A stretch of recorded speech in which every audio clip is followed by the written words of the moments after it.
So we're back, and let us continue.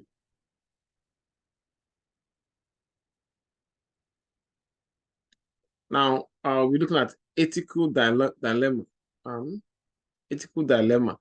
Now, when we say ethical dilemma, we are referring to a situation that arises when a person is forced to decide between two morally sound options. Now, those options may conflict with the established boundaries of a business or the boundaries of a government agency or even the law. But you have to make choice between the, you have to decide between those two options. So now, some of them might involve following the truth versus being loyal to a friend. They say that you have a friend, you work in the same company, but the friend is in charge of his department. He's the boss in his department, so he's helping himself to some of the departmental budgets. You know, there's a many accountant can you know have there are many ways can use the accounting to steal, basically steal money. So, and you know about this, and then you are you are facing an ethical dilemma. The good thing is to report your friend, but then you're gonna lose your friend.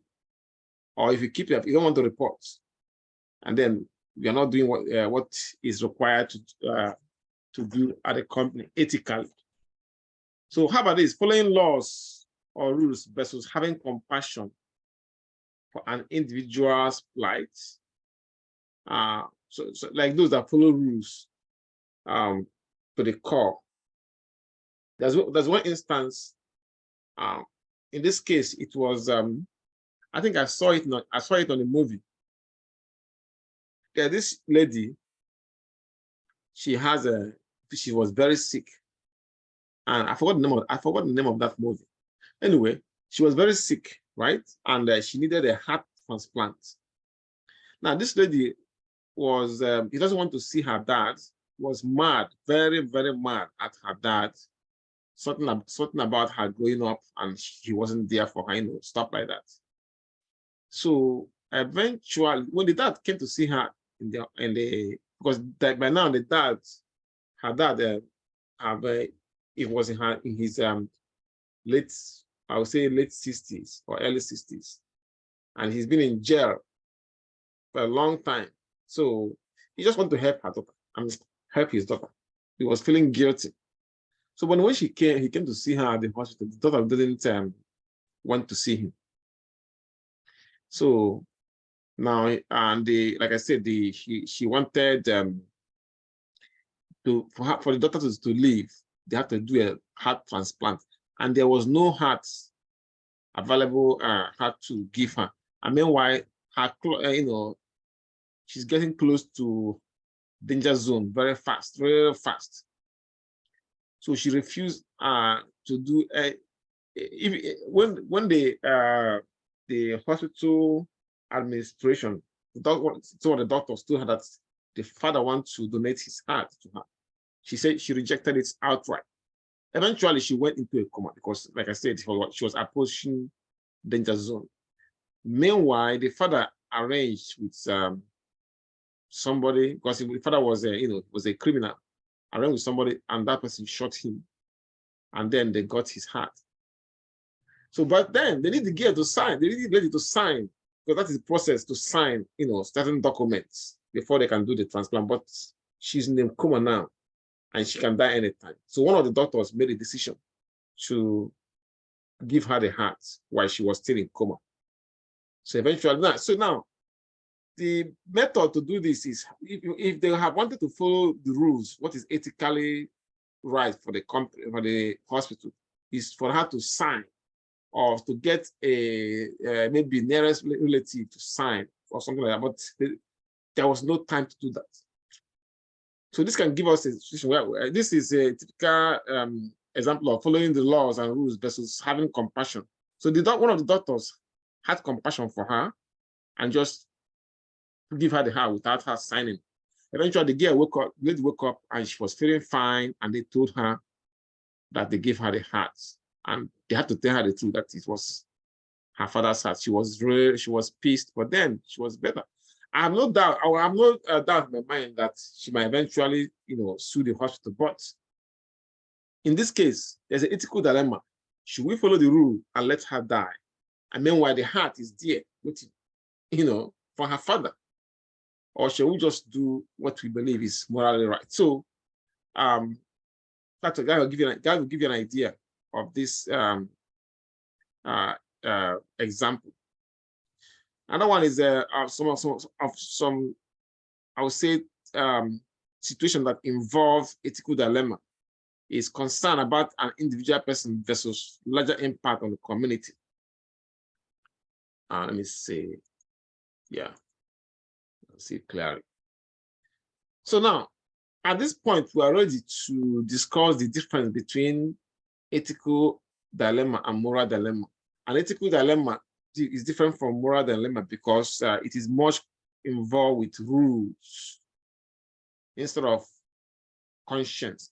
Moral dilemma is more of conscience, but ethical dilemma is more of rules, a code of ethics for doing, for operating.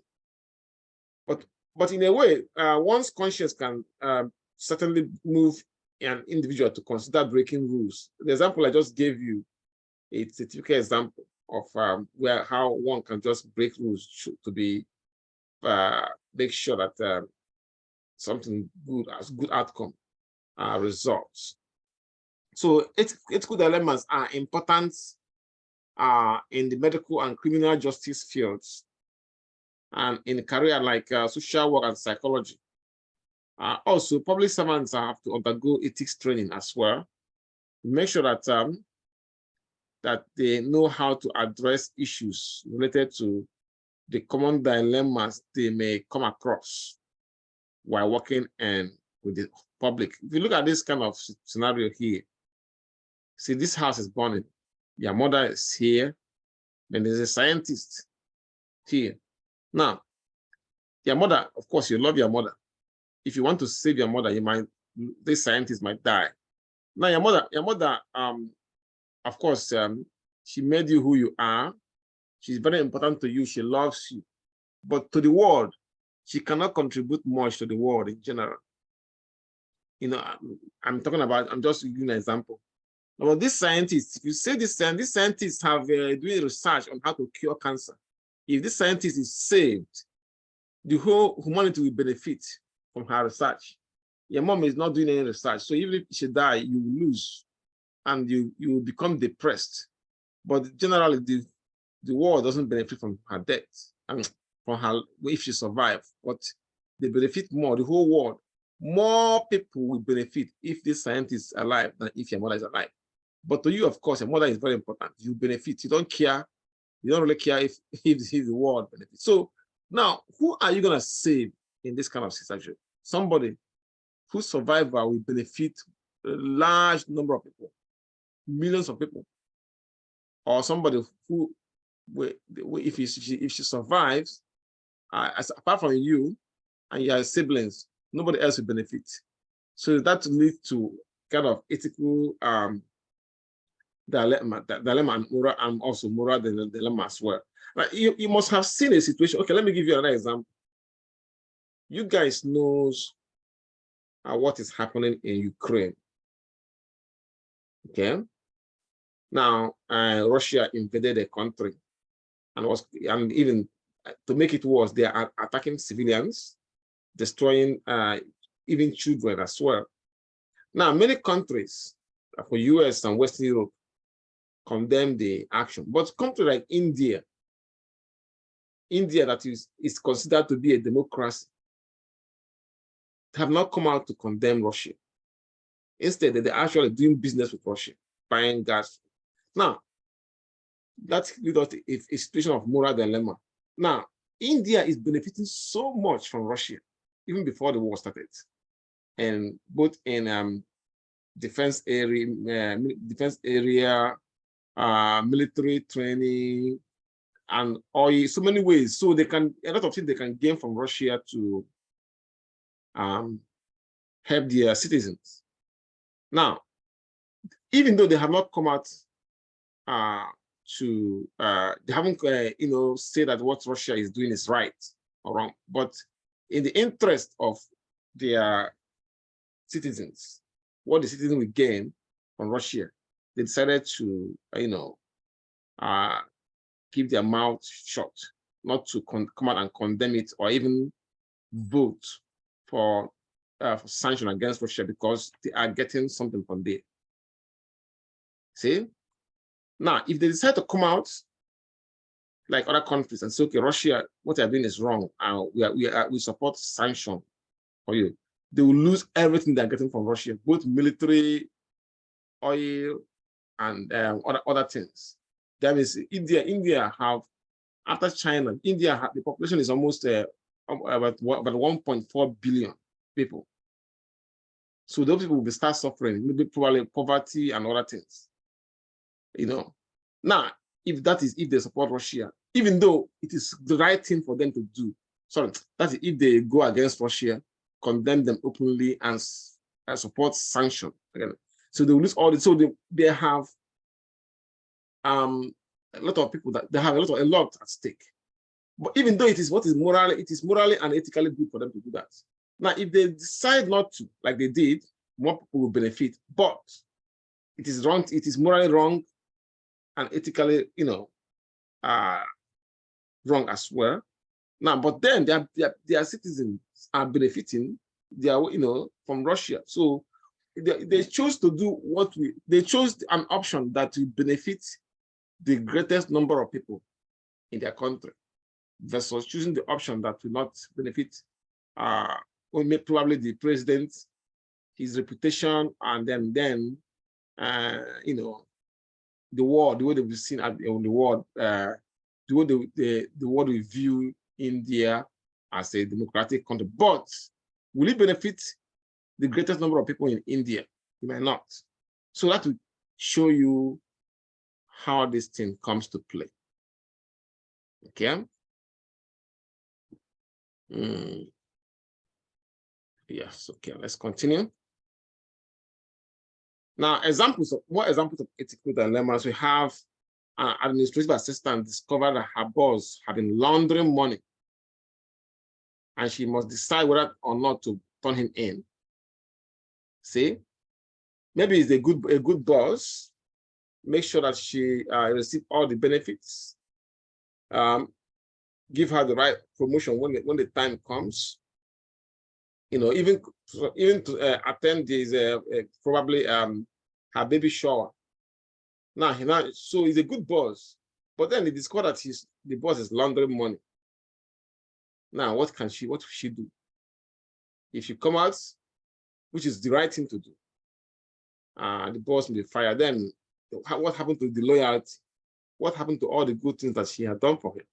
Now, if he doesn't come out, the boss will continue doing trying to save the boss, which is morally right. Somebody who is nice to you, you're supposed to be nice to the person. But then the company will be losing money. How about this? A doctor refuses to give a terminal patient morphine, but the nurse can see the patient is in agony. Yeah, see? So I have read about this a lot. Yeah, I think, as a matter of fact, there is in some states where it is banned to end life when a patient is suffering from a terminal illness. A terminal illness means that the illness is one that the patient will not survive anyway. So, and it's in a great pain. This can happen especially with patients when have terminal cancer. So sometimes they would say, okay, give me the injection that will end my life, instead of allowing me to continue to suffer. As a matter of fact, there's one case of a doctor who did that. I forgot the name of the doctor. And he was eventually tried and but acquitted. The patient is already in agony. So since he's going to die anyway, just give him the life-ending shot, and the patient died. So now, this patient is in pain. To relieve that pain and save all this agony, it is moral right. I mean, it is the moral right in the sense that you are trying to stop the suffering of this patient, since that patient is going to die anyway.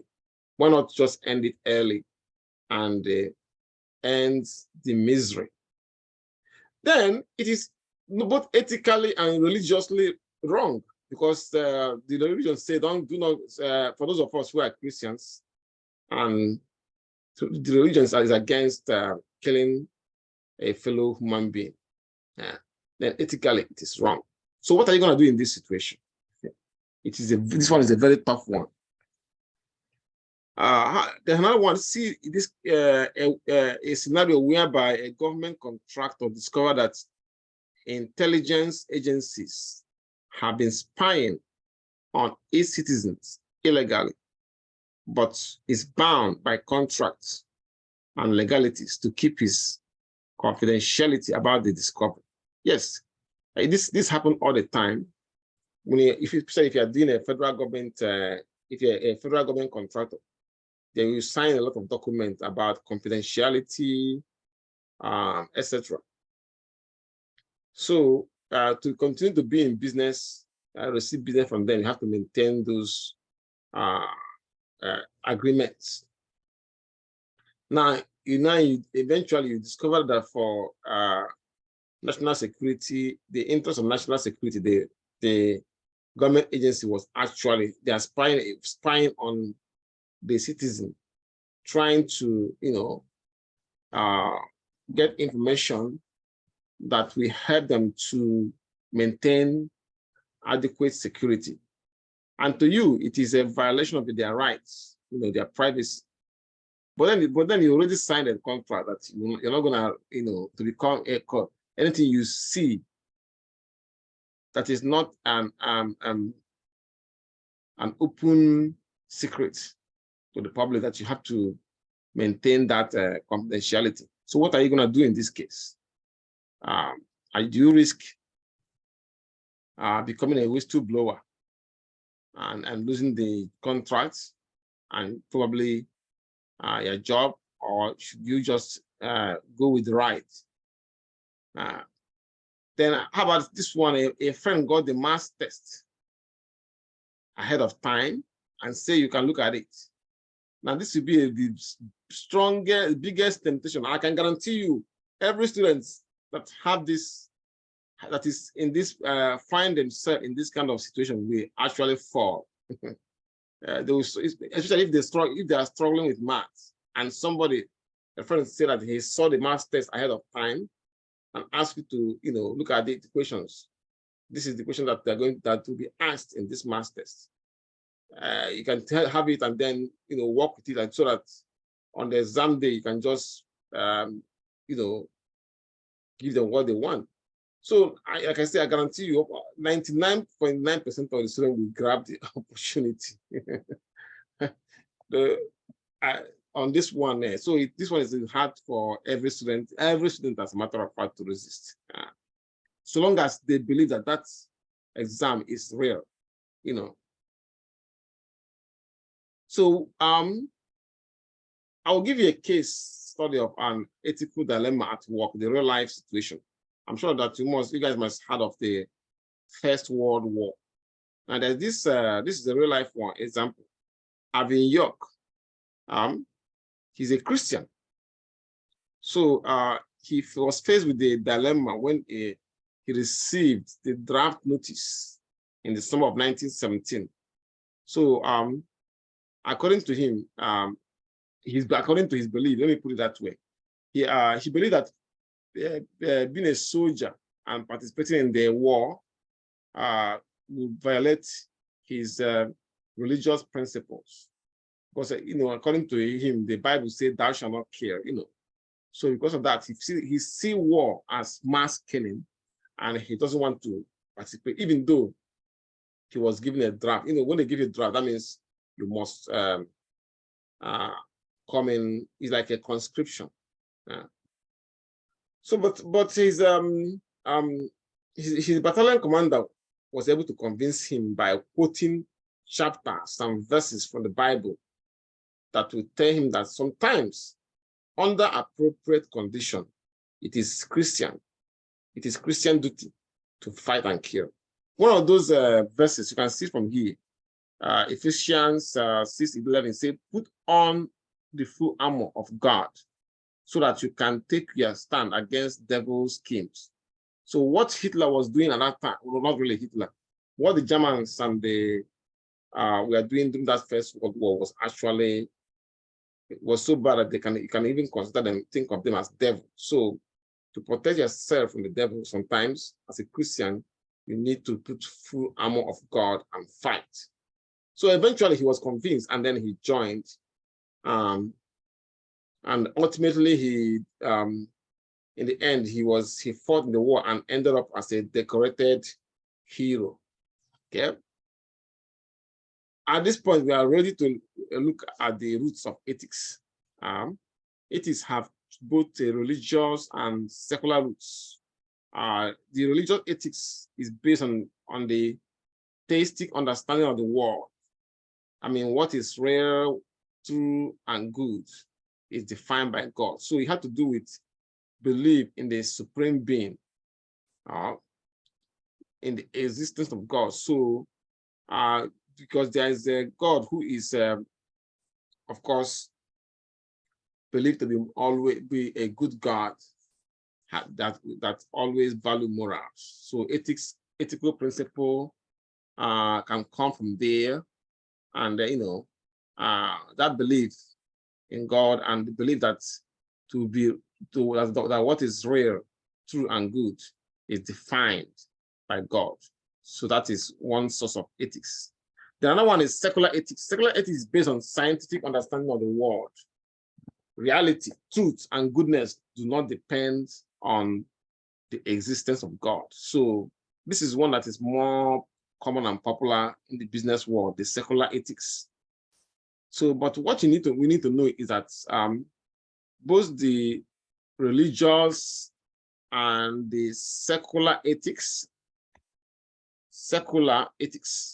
may endorse many common values. Values are such as the preservation of life and the importance of the golden rule. You might see them in both the religious ethics and secular ethics. So the only difference is how they are justified. For the religious ethics, things that relate to reality, truth, and goodness is defined by God. But for secular ethics, things like reality, truth, and goodness does not depend. You can't justify it because of the existence of God. You justify them by believing that what is good is good. Okay. Now let's look at the secular tradition. Okay. When it comes to ethics, so Aristotle taught that the good person is one who lives mostly rationally and whose moral judgment and social conduct are born of contemplation and reason, in contrast to somebody who is spontaneous and who acts based on his or her emotions. So based on this, Aristotle's teachings, when we address a moral dilemma by saying, let us reason, let us use logic, let us use rationality, then that means we're looking at ethical principle in the way Aristotle will view it. So when it comes to the first and the most influential of all people that shape ethics in the Western world, especially from the secular orientation. Then we were thinking of Aristotle. Also, he believed that every type of animal has common essence or nature. Not only that, he also believed that human beings are essentially or by nature rational. So, according to Aristotle, the concept of rationality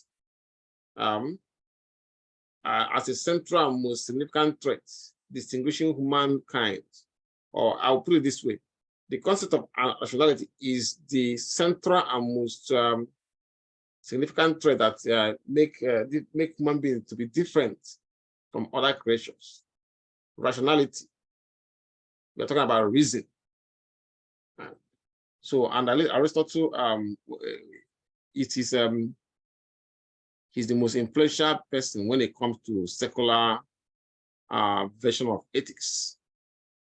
Now, we can, at this point, look at the religious tradition. Now, when it comes to religious version or religious view of ethics, what Aristotle was for the secular view is what St. Augustine was for the religious version of ethics. Okay. Now, as you know, all the world religions make prescriptions about moral behavior. Both Muslim, Christian, Muslim, Hindu, and of course the traditional religions in other continents like Africa, they all make prescription for what is right and what is wrong. Now, so this is what is reflected in the teachings of two Christian philosophers. One of them is St. Augustine, and the other one is Thomas Aquinas. So according to St. Augustine, the naturally evil inclination of humanity can be overcome by divine grace. So he believed that if we allow ourselves through faith to be drawn to God, we will overcome our basic immoral nature and then be reconciled with God. So that means if we allow ourselves to be, to live, to I would say change our mindset to be based on and he said that to do that through faith, so based on the teachings of the Christian the Christian religion or teachings of God, that we overcome our human, will be more inclined to do what is good. Let me put it that way. So now this is his belief when it comes to morality. So it is something that comes naturally through faith and through our belief in God. That's what he said. But Thomas Aquinas, almost something similar. He integrated, basically he brought the secular view and the Christian view together. In other words, he integrated the philosophy of Aristotle with Christian theology, put it that way. So according to him, people are endowed with a natural desire to be good. So in other words, this inclination can be dormant in an individual and can also be perverted. So since we are born with natural inclination to be good, any other thing that when you start doing something that is wrong, that is bad, then there's a problem. So now, in his view, given that you are born with natural inclination to be good, when you start doing evil things, that means you are resisting God pull that is contrary to your normal human nature. So, in other words, that when you are doing bad, it is not you're not fulfilling your nature, and it's not going to be purely good. But if we do what you basically what it's natural with you, your human inclination. If everybody want to do what is right, I mean, what is you are born with, because you are born with goodness, to have the nature of goodness, then you will naturally be doing something that is morally right. That is his own argument. Now, which lead us to moral development. Everything we have been saying today, tonight, has to do with morality. Morality, we have moral development, and we have moral beliefs. When it comes to morality, when we say morality, we are referring to a system of beliefs about what is right and good compared to what is wrong or bad. So when we are talking about changes in moral beliefs as a person grow older and gain maturity, then we are referring to moral development. So moral beliefs are generally speaking, they are related to things like moral behavior. Also, moral beliefs have a link to moral development and morality in general. According to what I wrote here, it is also not the same as knowledge of social convention, which are arbitrary customs needed for the smooth operation of society.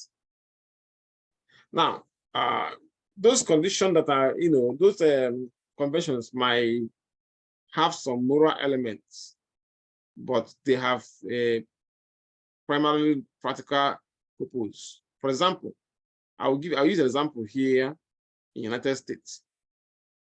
It is the convention to drive the driving way, the steering wheel is on the left side, which is the convention here. So you are driving on the right side of the street, but your steering wheel will be on the left side. In some part of Europe, like Britain, it is the steering wheel is on the right side, and that's the convention. But they have nothing to do with morality. However, it might have some moral elements in the sense that since everybody is in the United States, for example, since everybody is using a right-hand drive, left-hand drive, the steering wheel is on the left side. So if somebody has driving a car that have if it wasn't like that, that means some people will have steering wheel that is on the left side, so we have one that is on the right side. That will cause a lot of crashes and accidents. See? So that is the moral element that is to save life. All cars that are being operated in USA must have their steering wheel on the left side of the car. So when we have such convention, we ensure that we have a smooth, accident-free flow of traffic. So in other words, by following convention like that, which have moral elements, then we will save a lot of lives. Now, how is morality developed? That's the next question. How is morality developed? Not the next question, an important question. How is morality developed? According to the English philosopher John Locke, the newborn child is the mind is a blank tablet. He call it tabula rasa. So he viewed the newborn child as a tabula rasa or blank tablet on which a life script will be written. What he is saying here is that the infant or a newborn child, in a newly born child, there is no concept of good or bad or right or wrong that is inborn. So after birth is when the baby starts to develop what they view as is right or wrong. Because after birth, they soon discover that they are rewarded for certain things and punished for others. So those things that which they become rewarded they see those things as bad, because each time they do it, they will be, sorry, those things that they are rewarded, they see it as good because of this early programming that they develop as they are growing up. Why?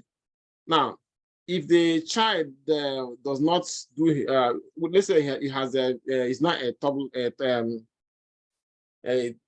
3 or 4 year old child.